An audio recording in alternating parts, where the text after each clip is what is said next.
you said there are people young enough in this room that have never been lost. In high school, me and my buddies, we tried to go to an away football game to another like country town. And we drove around for 3 hours. And it's been 30 years and we still haven't found it. I Yeah, don't know right. where that high school is. What's up, Chris? How you doing, man? What up, Meltdown? Good to see you, brother. Good to see you. What do you got there? This is Lucy. She's my little dog. Now, do you take her on tour with you or no? She comes with me sometimes, but it's definitely not the rule. I'm only in town for like 3 days, so that just gives her enough time to not get scared and start to eat again. So yeah, I just leave her behind. My mom and dad have a dog, so she's got a friend. Okay, there you go. Yeah. Hey, so you're going to be in town this weekend at Mark Ridley's Comedy Castle. It's funny because I like normally when I interview rock stars or whatever, which I do most of, I'll Google them and see what the news says about them. And so I Googled you, and this story came up from one of the local websites, and it had a picture of you and saying you were playing there, and they just copy and pasted your bio. Yeah. Yeah, that's standard. And normally it's usually a bio from, I've gotten one that are like, this says you're 27. And I was like, well, that was 15 years ago at the time. Now it's 20 years ago. So yeah, people don't, Google makes it real easy to do a mediocre amount of research. Yeah, that is true. And even mediocre amount of research as far as writing articles, apparently. Oh yeah. Well, now you can just ask AI to do it. So it's easy peasy. Yeah, AI is brutal. I mean, you probably talk about that in your show, correct?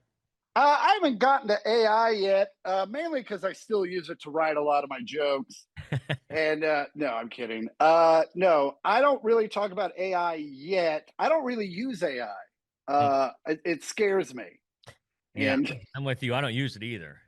I'm afraid I'm going to ask it to like help me write a paper, and then it's going to tell me to kill my parents, and it's going to be very convincing. So yeah, so I don't really use it, and from what I hear, I guess it's really bad. I mean, I'm not a huge environmental guy, but also I guess it's really bad for the environment. Okay, I don't I get understand. Well, I guess the computers that it takes to do that require a lot of water Okay. to cool them. I don't know.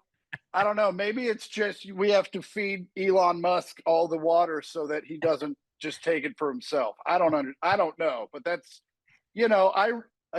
my news comes from Instagram, so I don't know if I'm the guy maybe to be hearing things from.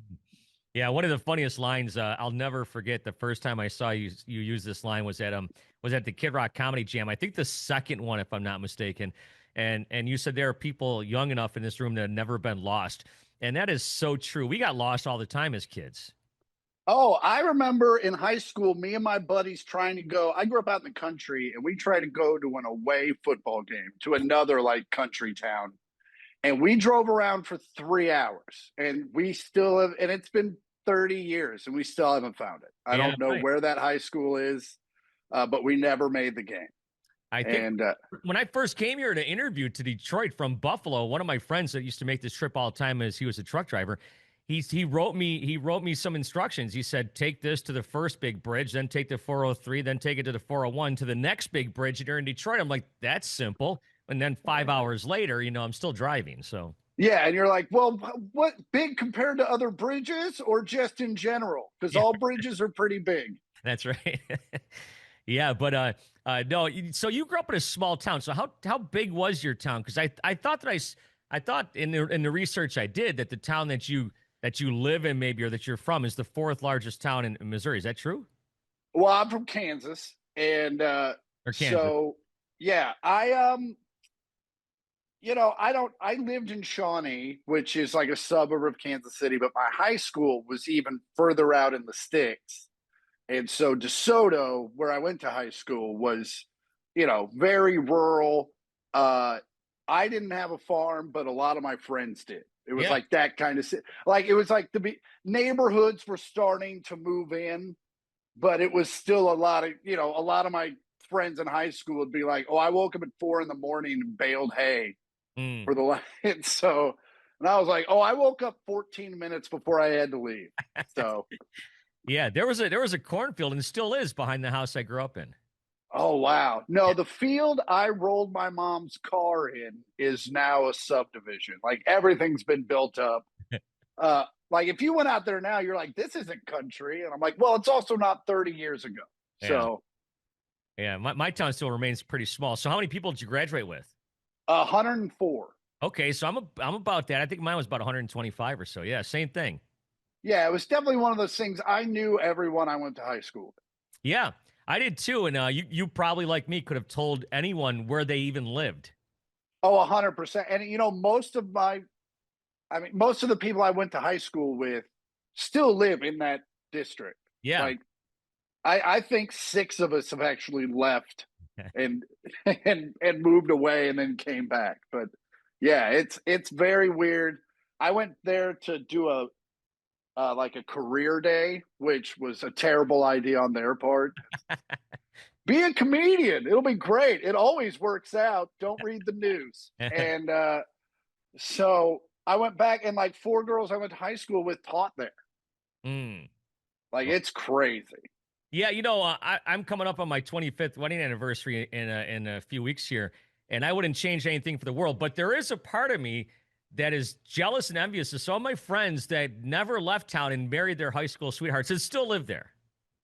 Yeah, there is kind of a a naivete to it, or I don't know. There's just something where you wish, like, yeah, man, I bet that would be great to just your life be like an episode of Leave It to Beaver, where you are around everything you ever grew up with.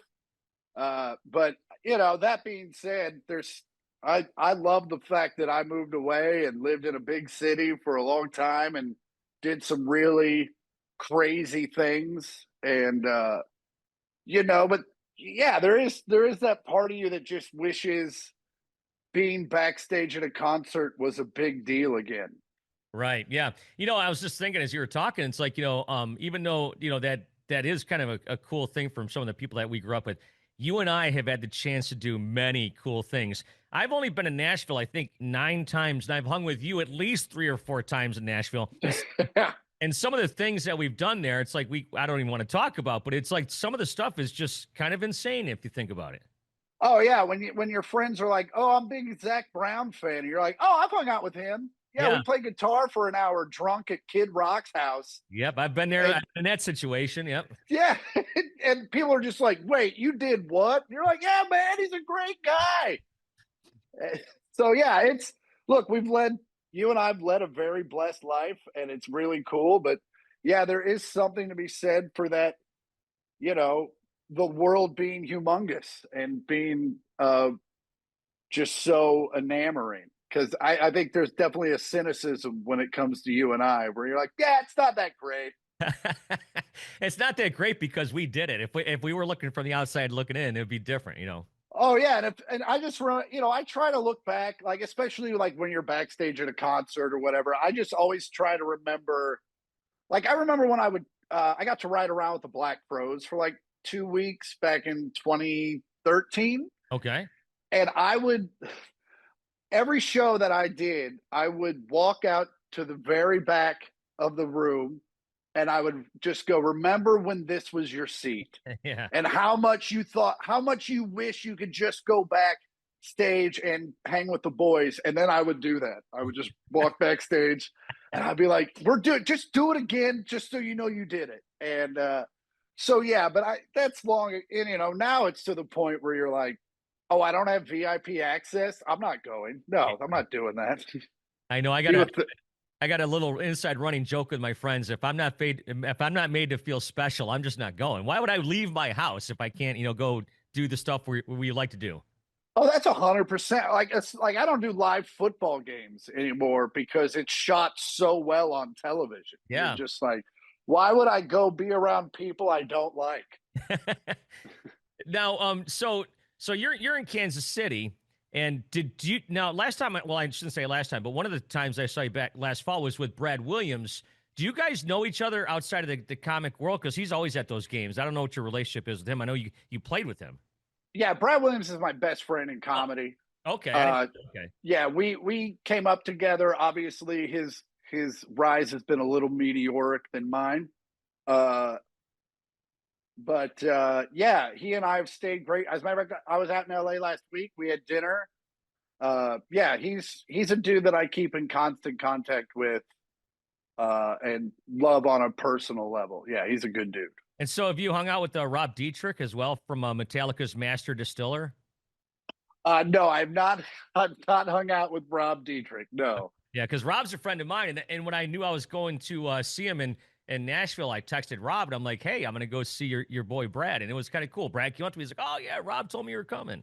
So Oh, awesome. Yeah. That being said, I might have met Rob. So if Rob's watching this and he's like, "We totally hung out," I'm sorry.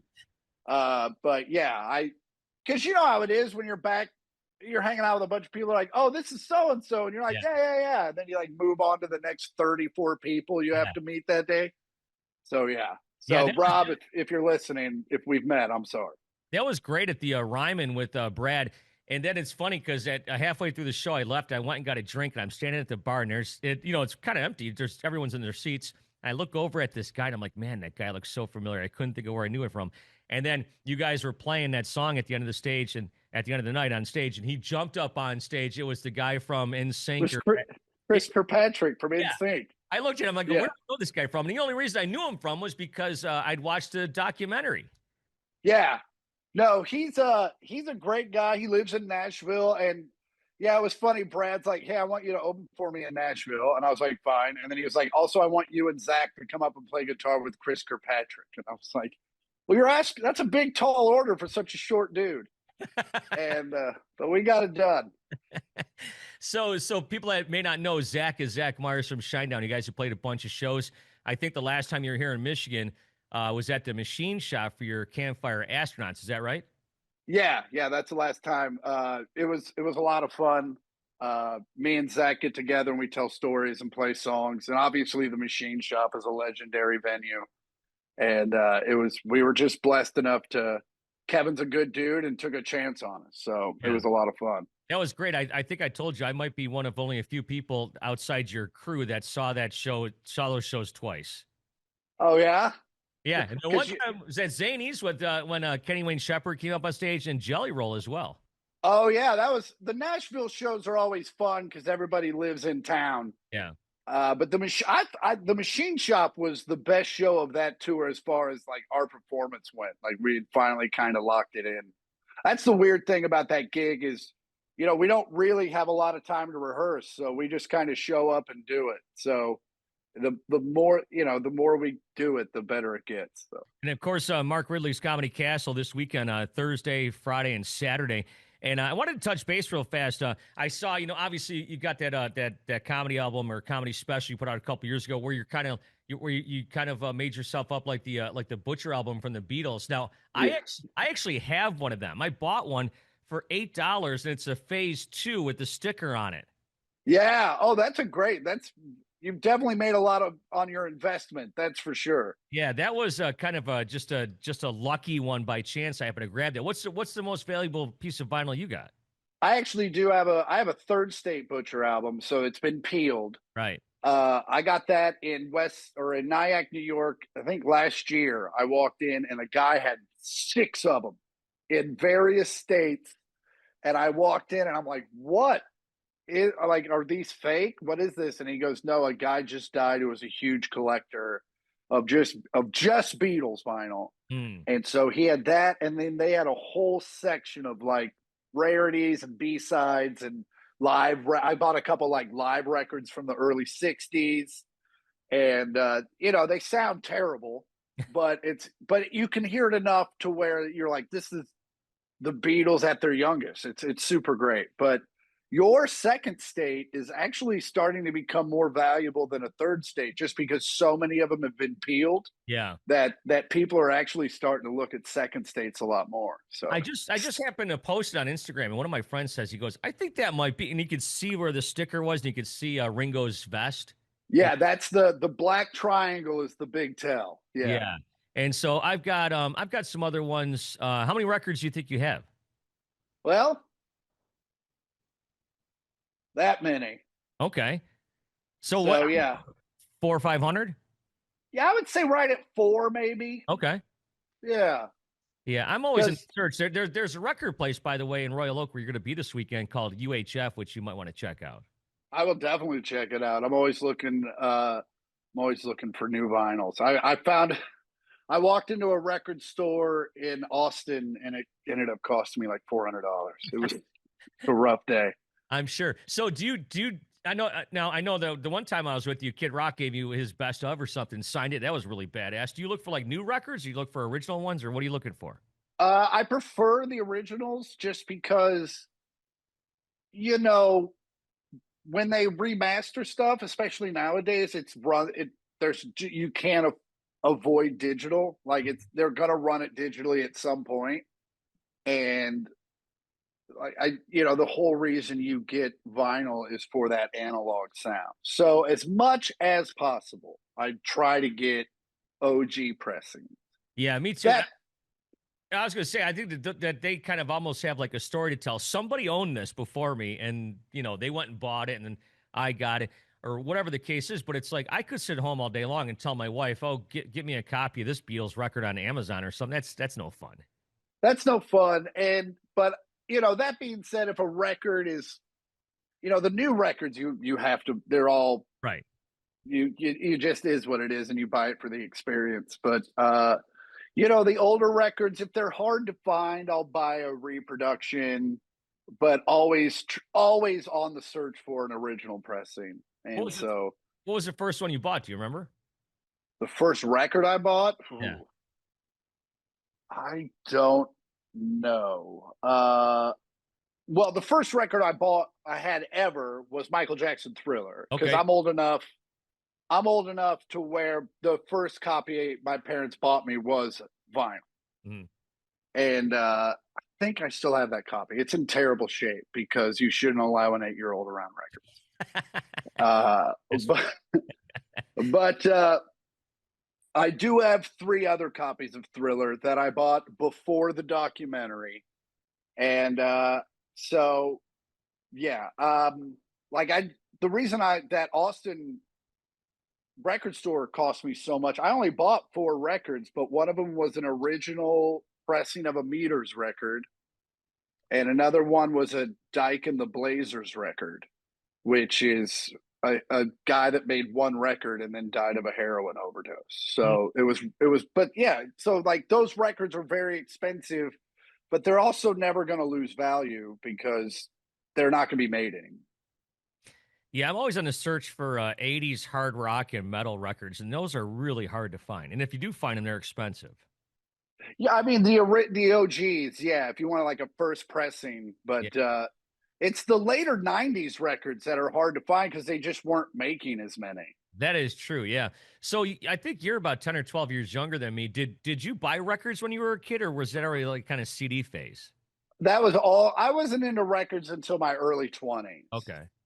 But no, in my high school years, it was tapes and CDs Yeah. all the way through. Yeah, because I don't even think I seriously doubt they printed Poison, Flesh and Blood on vinyl, Right. Yeah. and for good reason. Uh, but I was a kid, so you were into what was super popular. So for me, it was Bon Jovi, Poison, and then Fresh Prince of Bel-Air and DJ Jazzy Jeff and all that stuff. So Yeah. Well, I'll tell you what, we can sit here and talk vinyl all day long, but you're going to be coming up to the Mark Ridley Comedy Castle all weekend, Thursday, Friday, and Saturday. We'll give you a good push, and I think I'll see you there one of these nights, maybe Friday. yeah, let's do Friday. Friday's the best day for me because that's the night I can drink. Okay. What about Saturday? You don't drink on Saturday? Or you Saturday, I'm on the first flight out, so I got don't like to get too weird. understandable. All right, brother. Well, thank you so much for the time, man. I appreciate it. Can't wait to see you this weekend. Thank you, brother. Can't wait.